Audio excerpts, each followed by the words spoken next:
বলছেন আসসালামু আলাইকুম সাহেব। ওয়ালাইকুম আসসালাম রাহমাতুল্লাহ। প্রশ্ন হলো, কেউ যদি কোনো বেদাত গুনহার কাজ সওয়াব মনে করে কাজটি করে থাকে, তাহলে তার কি সওয়াব হবে না গুনাহ হবে? এটাই তো বেদাত। বেদাত মানে কি? যে একটি কাজ যা কোরআন সুন্নাহ দ্বারা প্রমাণিত নয়, আল্লাহ রাব্বুল আলামিন সেই কাজটি করতে বলেননি, শরীয়তে দেননি, নবী সাল্লাল্লাহু আলাইহি ওয়াসাল্লাম করেননি, খুলাফায়ে রাশিদিন থেকে প্রমাণ নেই, আর সেই কাজটি নেকি মনে করে করেছেন, নেকি মনে করে করেছেন, সেটাই হচ্ছে বেদাত। তো এখানে সওয়াব হওয়ার প্রশ্ন ওঠে, কুল্লু বেদাতিন দলাল, প্রত্যেক বেদাত গুমরাহি। নেকির আশায় এমন কাজ করছেন যার শরীয়তে কোনো প্রমাণ নেই, সেটাই হচ্ছে বেদাত। আর প্রত্যেক বেদাত হচ্ছে গুমরাহি, গুমরাহির পরিণাম জাহান্নাম। গুমরাহি মানে কি? নেকি গুনাহ। প্রশ্ন বলছেন, আসসালামু আলাইকুম শাইখ। ওয়ালাইকুম আসসালাম রাহমাতুল্লাহ। কোন মসজিদে ফরজ নামাজের জামাত শুরু হওয়ার সময় ইমাম অথবা নামাজ পড়ানোর মতো কেউ না থাকলে তখন আমাকে যেতে বললে আমি কি যাব? হ্যাঁ, যাবেন অবশ্যই। কিন্তু বলছেন বিশেষ দ্রষ্টব্য, সে মসজিদে নামাজ পড়ালে নামাজ শেষ সম্মিলিত মোনাজাত করতে হবে, সেক্ষেত্রে করণীয় কি? আপনি যখনই আপনাকে লোকেরা বলছে যে নামাজটা পড়িয়ে দাও, তখন বলবেন যে আমি নামাজ পড়িয়ে দেবো, কিন্তু সালাম ফিরলে নামাজ শেষ হয়ে যায়। আমি সালাম ফেরা পর্যন্ত তোমাদের ইমাম, সালাম ফেরার পরে তোমরা কি করবে না করে তোমাদের ব্যাপার, আমি করবো না আর কিছু, আমি তোমাদের আর ইমাম নই বলে দেবেন। যদি বলেন ওকে ঠিক আছে, আপনি সালাম পর্যন্ত আমাদের লিড করে দেন, আর তারপরে আমরা যা পারবো তাই করব। বিদআতি মোনাজাত করছে করুক, আপনি সুন্নতের অনুসারী, আপনি জিকির আজকার করুন। এটা যদি মেনে নেই তারা, তাহলে আপনি ইমামতি করো এই শর্তে। আর যদি বলেন না আমাদের ইমামতি করো, কিন্তু ইমামতি করলে মোনাজাত ধরতে হবে, এই বেদাতি সম্মিলিত মোনাজাত, তাহলে বলেন আমি ইমামতি করব না, মুক্তাদি হে সালাত আদায় করবেন সালাম ফেরা পর্যন্ত, আর তারপরে তাদের এই বেদাতে অনুসরণ করবেন না। প্রশ্ন বলছেন, আসসালামু আলাইকুম শাইখ। ওয়ালাইকুম আসসালাম রাহমাতুল্লাহ। একটা ছেলে আছে যে প্রায় সারাদিন কোরআন নিয়েই পড়ে থাকে, শোনা পড়া, কিন্তু সে পাপ কাজ থেকে বিরত থাকে না। আল্লাহ হিদায়াত দান করুন। কোরআনে কারীমের তেলাওয়াত আর পড়াশোনা মুখস্থ করা যদি মানুষকে পাপ থেকে বিরত না করে, তাহলে সে মন্ত্র পাঠ করছে, কোরআন তার কণ্ঠনালীর নিচে নামছে না।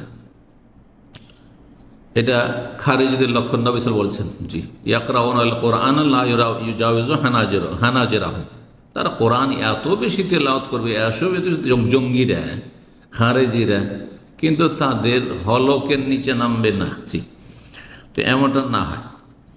আল্লাহ এসব অনিষ্ট থেকে আর বদ আখলাক থেকে বাঁচিয়ে রাখুন, হেদায়েত দান করুন। কিন্তু সে পাপ কাজ থেকে বিরত থাকে না, সলাতে খুজু নেই, কী করে বা হবে? কারণ সে আপনার ক্যাসেটের মতো, অডিও ভিডিও ক্যাসেটের মতো রেকর্ড করে রেখেছে সিনাতে, কোনো অর্থ বুঝে না। এই জন্য ওয়ান আরব হাফেজ হচ্ছে সেম ক্যাসেটের মতো, হ্যাঁ সিডির মতো, সিডিতে রেকর্ডিং করা আছে। কি আছে সিডির কোনো মূল্য আছে? যে কোরআন আছে সেজন্য সিডির অনেক মূল্য? হ্যাঁ, সিডির অনেক মর্যাদা। কি মর্যাদা আছে? ঠিক ওই রকম। এই জন্য দিনের জ্ঞান অর্জন করতে হবে, কোরআনের অর্থ বুঝতে হবে, তাফসীর বুঝতে হবে। কোরআন এই জন্য নাজেল করেছেন, আল্লামাল কোরআন, কোরআন আল্লাহ তালিম দিয়েছেন, কোরআন শুধু মুখস্থ করতে বলেননি। আর রহমান আল্লামাল কোরআন, তালিম হচ্ছে অর্থসহ জানা। পৃথিবীতে কোনো পুস্তক নেই যেটা শুধু পাঠ করা হয় অর্থ না বুঝে। কোনো কিতাবের সাথে এরকম খারাপ আচরণ করেনি যা মুসলিমরা করেছে কোরআনে কারীমের সাথে।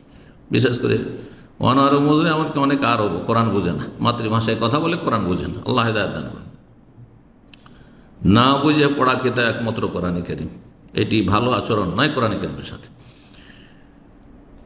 বলছেন যে দিনে ইলম অর্জন করে না, নামাজে অলসতা করে, আখলাক সুন্দর নয়, অথচ সে সারাদিন কোরআন নিয়েই থাকে, এই ক্ষেত্রে সে সার্বিক জীবন তাকওয়া এবং সময়ের সদ্ব্যবহার করার জন্য কিভাবে প্রস্তুতি নেবে? যেভাবে প্রস্তুতি নিতে হয়, কোরআনের অর্থ বুঝতে হবে।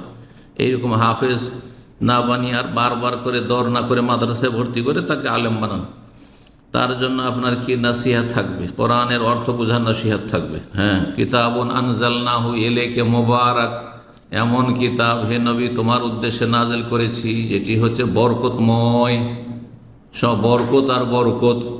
লিয়াদ্দাব্বারু আয়াতিহি, কখন বরকত হবে? যাতে করে কোরআনের আয়াতগুলি নিয়ে গভীরভাবে চিন্তা করে অধ্যয়ন করে, অর্থ বুঝলেই তো তাদাব্বুর করবে, গৌরব ফিকির করবে যে আল্লাহ কি বলছেন আমাকে, এই কথাগুলি আমাকে সম্বোধন, জালিকাল কিতাবু লা রাইবা ফীহি, কিতাবে কোনো সন্দেহ নেই। হুদাল লিল মুত্তাকিন, তুমি মুত্তাকি, তোমাকে হেদায়েত করবে, মুত্তাকি না হলে তোমাকে হেদায়েত করবে না। জি, আল্লাযীনা ইউমিনুনা বিল গায়ব, না দেখে বিশ্বাস করে, তুমি না দেখে বিশ্বাস করো কি না?